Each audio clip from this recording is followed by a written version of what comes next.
untuk semuanya dimanapun kalian berada. Semoga dalam keadaan sehat walafiat, berkah barokah rezekinya, dan selalu berbahagia. Amin amin Allahumma amin. Oke teman-teman, dalam kesempatan kali ini saya ingin menyampaikan suatu informasi, yaitu tentang syarat-syarat untuk menjadi TKW di Singapura atau menjadi tenaga kerja wanita di Singapura, khususnya menjadi ART atau asisten rumah tangga. Sebelum kita lanjut ke videonya, jangan lupa untuk mensupport TKW Lovers dengan cara klik tombol like, subscribe, dan nyalakan notifikasinya agar tidak ketinggalan video-video terbaru dari saya. Oke teman-teman, langsung saja syarat-syarat untuk menjadi tenaga kerja wanita di Singapura. Ini adalah yang pertama, minimal berusia 23 tahun dan maksimal 40 tahun. Nah, ini peraturan yang pasti ya teman-teman. Ini jika usianya itu kurang dari 23 tahun, ini tidak bisa masuk untuk bekerja di Singapura. Ini sudah menjadi peraturan negara tersebut. Jadi untuk yang lebih dari 40 tahun ini terkadang masih ada yang bisa masuk sampai 45, terkadang 40 tahun itu sudah maksimal. Ini tergantung agent dan PT-nya, atau juga tergantung dari pengalaman kerja kita di sana. Jika majikan itu masih mau, otomatis kita masih bisa bekerja di sana. Untuk syarat yang kedua, yaitu kita harus memiliki KTP atau kartu tanda penduduk. Yang ketiga, kita harus memiliki KK atau kartu keluarga. Yang keempat, akte kelahiran. Yang kelima, ijazah terakhir. Yang keenam, surat izin keluarga.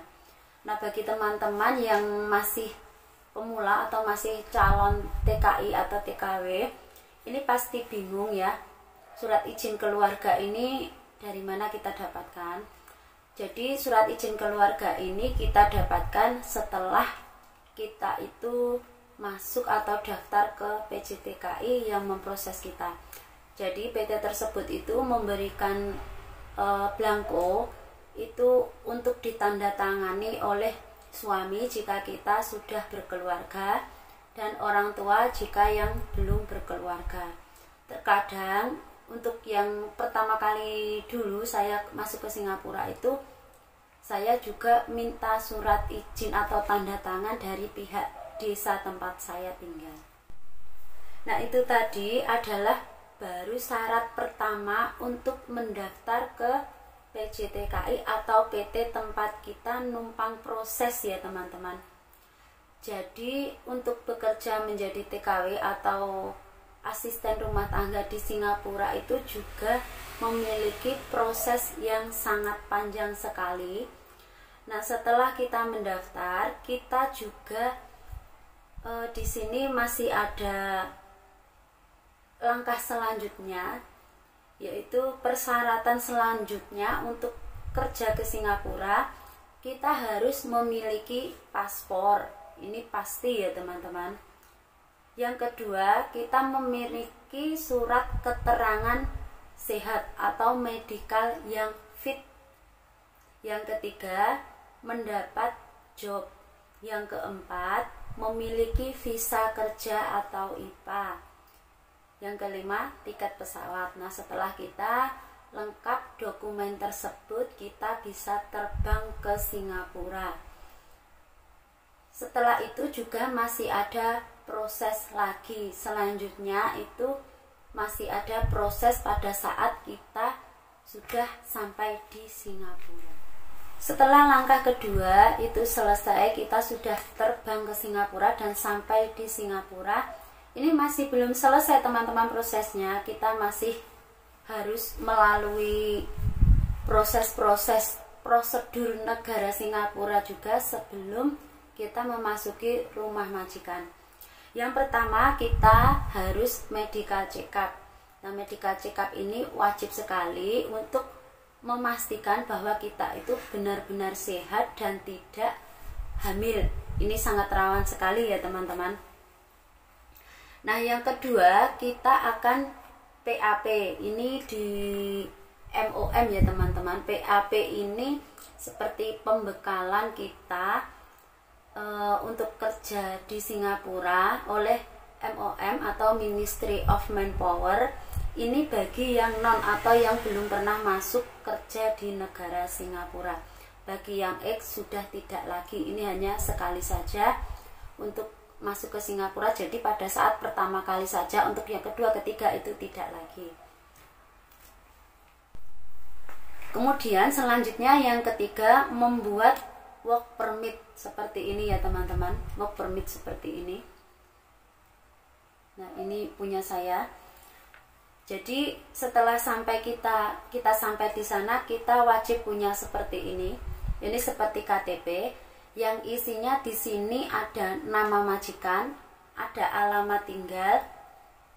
Kemudian di sini juga ada ini identitas kita. Nah, sekarang ini yang terbaru, tidak ada lagi masa berlaku izin tinggal di work permit ini. Cuman kita ada barcode-nya.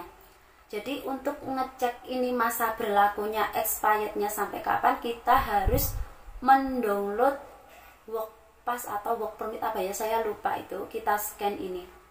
Nah, di sini nanti ada situsnya, ini kita cari-cari saja di Google. Ini pasti sudah ada. Jadi kalau teman-teman mau ngecek masa berlaku atau expirednya work permit ini, kita bisa scan barcode-nya ini. Nah, ini juga ada ini fingerprint kita. Jadi kalau membuat seperti ini, kita pasti akan fingerprint ya di sana. Ini membuatnya di MOM juga. Ini seperti ini. Nah, selanjutnya kita sebelum masuk rumah majikan juga akan menandatangani kontrak kerja yang sudah disiapkan oleh pihak agensi. Nah, setelah proses kita ini semua sudah siap dan selesai, baru kita akan dijemput oleh majikan. Tapi untuk membuat work permit ini biasanya tidak pasti sebelum kita masuk rumah majikan atau sesudahnya. Maksimal ini tinggal di rumah majikan 2 minggu harus membuat work permit. Jadi ini tidak pasti nanti langsung bikin, itu tidak. Kadang kalau saya dulu itu yang terakhir ini, saya masuk rumah majikan dulu 1 minggu baru saya dikirim untuk membuat work permit ini tadi. Ini sangat penting sekali. Jika teman-teman sudah memiliki seperti ini wajib teman-teman bawa kemanapun teman-teman itu pergi. Jadi ini jangan sampai tertinggal, hilang, atau jangan sampai dipinjamkan ke orang lain. Ini sangat fatal sekali akibatnya jika ini sampai jatuh ke tangan orang lain. Nanti kita akan bahas selanjutnya mengenai ini work permit dan larangan-larangan mungkin yang tidak boleh dilakukan oleh TKW di Singapura. Oke teman-teman, mungkin sedikit ini yang bisa saya sampaikan. Semoga bermanfaat dan bisa menjadi pandangan atau informasi bagi teman-teman yang masih calon TKW, yang masih pertama kali ingin bekerja ke Singapura. Mungkin langkah-langkahnya seperti itu dan gambarannya seperti itu di Singapura itu seperti itulah kira-kira ya teman-teman. Jadi untuk bekerja di Singapura itu tidak semudah apa yang kita bayangkan. Untuk prosesnya cepat atau mungkin kita bisa langsung bekerja di sana, ternyata tidak seperti itu sama sekali. Jadi masih melalui proses tahap demi tahap yang harus kita lalui. Oke teman-teman, jika ada kata-kata yang kurang berkenan di hati atau ada kesalahan saya menyampaikan informasi, saya mohon maaf yang sebesar-besarnya. Wassalamualaikum warahmatullahi wabarakatuh. Bye bye, see you next time.